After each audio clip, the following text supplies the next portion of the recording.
Hey folks, are you looking for a cool electric screwdriver? So what we got here, it looks like just a box. What you do is you press it, it opens up. This is the screwdriver itself, and look at all of these bits. You got tiny bits, you got decent bits, you got all kinds of sizes. You pick whatever bit you have. They're magnetic. You put that in there, and if you need to go forward, you push the forward button. If you need to take something out, you push the reverse button.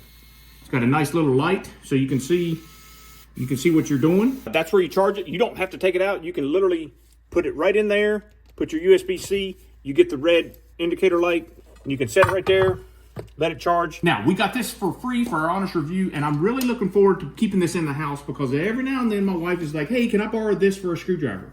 And I gotta run out to my garage and get something. But this right here can stay in the drawer, in the kitchen, and she can use it. It stores nice and neat.